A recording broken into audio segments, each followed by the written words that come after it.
അത്ര നെഗറ്റീവ് എനിക്ക് തോന്നിയില്ല. ഞാൻ പ്രതീക്ഷ പോലെ തന്നെയായിരുന്നു പടം. അത്ര ബോറൊന്നുമില്ല. ബോറൊന്നുമില്ല പടത്തിൽ. എല്ലാം നല്ല വിഷ്വലി അടിപൊളിയായിരുന്നു. കണ്ടിരിക്കുക, ആ ഒരു മൂഡിൽ കണ്ടിരിക്കണം. മീൻസ് നിലവിളിച്ചുകൊണ്ട് അല്ലെങ്കിൽ ബഹളം ഉണ്ടാക്കി കാണാൻ പറ്റിയൊരു പടമല്ല. ജസ്റ്റ് കാമായിട്ടിരുന്ന് കാണാൻ പറ്റിയ നല്ലൊരു ജസ്റ്റ് ഒരു അമർ ചിത്രകഥ അതുപോലെ പറയണ പോലത്തെ ഒരു മൂവി തന്നെയാണ്. ലാലേട്ടൻ്റെ സീൻസ് വിഷ്വലി കണ്ടുകൊണ്ടിരിക്കുക അല്ലെങ്കിൽ കാണാനൊരു രസമുണ്ട്. അല്ലാതെ ഇപ്പം ഫൈറ്റിലെല്ലാം വരുന്ന പോലെ മീൻസ് ഒരു മാസ് ബീജിയമോ അങ്ങനെയൊന്നുമില്ല. എല്ലാം സ്ലോ പേസാണ്. ജസ്റ്റ് ഒരു ഈ പറഞ്ഞ പോലെ ചെറിയൊരു മുത്തശ്ശി കഥ എന്നുള്ളത് ഒരു വലിയ സ്ക്രീനിൽ അല്ലെങ്കിൽ വലിയൊരു രീതിയിൽ എടുത്തു വെച്ചിട്ടുണ്ട്. ശരിക്കും പറഞ്ഞു കഴിഞ്ഞാൽ അങ്ങനെ ഇഷ്ടപ്പെടുന്നവർക്ക്, ഇങ്ങനെ സ്ലോ പേസിലുള്ള മൂവിയോ അല്ലെങ്കിൽ അങ്ങനെയുള്ളൊരു സിനിമ ഇഷ്ടപ്പെടുന്നവർക്ക് തീർച്ചയായിട്ടും ഇഷ്ടപ്പെടുന്ന തന്നെയാണ്. അദ്ദേഹത്തിൻ്റെ പെർഫോമൻസ് നന്നായിട്ട് അദ്ദേഹം ചെയ്തിട്ടുണ്ട്. കാരണം അതിനെക്കുറിച്ച് കൂടുതൽ പറയേണ്ട കാര്യമില്ല. കാരണം 45 വർഷമായിട്ട് അദ്ദേഹം ഒരു സൂപ്പർ സ്റ്റാർ അല്ലെങ്കിൽ ഒരു സൂപ്പർ താരമായിട്ട് ഇവിടെ നിൽക്കണമെങ്കിൽ 2 നാഷണൽ അവാർഡൊക്കെ മേടിച്ചേക്കണം.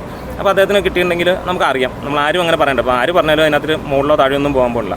അപ്പം ലാലേട്ടൻ ഇതിനകത്തിലും നല്ല പെർഫെക്റ്റ് ആയിട്ട് തന്നെ കാര്യങ്ങൾ കൊണ്ടുവന്നിട്ടുണ്ട്. ലാലേട്ടൻ മാത്രമല്ല, ഇതിനകത്ത് ഒരുപാട് ആളുകളുണ്ട്, നമ്മൾ പേര് പോലും അറിയാതെ നമ്മൾ കണ്ടിട്ടില്ലാത്തവരുണ്ട്. ഇവരൊക്കെ എന്ന് പറഞ്ഞാൽ അതിഗംഭീരമായിട്ട് തന്നെയാണ് അവർ അഭിനയിച്ചിട്ടുള്ളത്.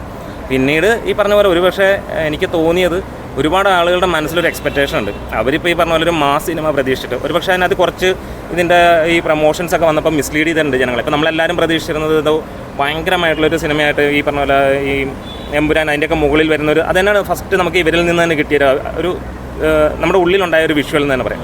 അതായിരിക്കാം ഒരുപാട് പേരെ സാറ്റിസ്ഫൈ ചെയ്യാത്തത്. പിന്നെ ഈ പറഞ്ഞ പോലെ ഒരു LJP മൂവിയാണ്. അത് കാണുമ്പോൾ നമുക്കറിയാം LJPയുടെ സിനിമകളിൽ ഇവിടെ മമ്മൂട്ടി മോഹൻലാൽ എന്നൊന്നും ഇല്ല.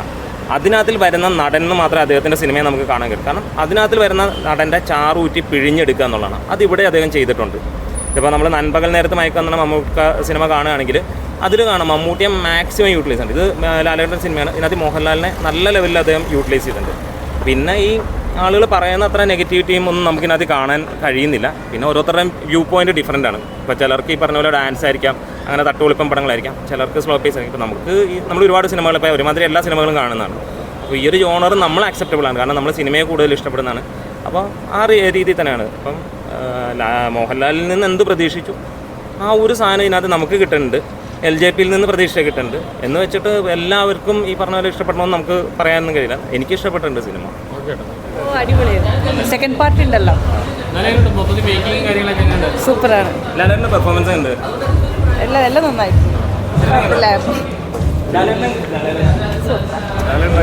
ലാലേട്ടൻ നൈസാണ്, സൂപ്പറാണ്. നോക്കിയിരുന്നോ? കുഴപ്പമില്ല. അടിപൊളി. ആളുകൾ പറഞ്ഞതിൻ്റെ അത്ര നെഗറ്റീവ് ഉണ്ടോ? ഒരു ഇടക്കത്തിലായി വന്നത് അത്രേ ഉള്ളൂ, വേറെ കുഴപ്പമില്ല. അവസാനം കുഴപ്പമില്ല, അടിപൊളി.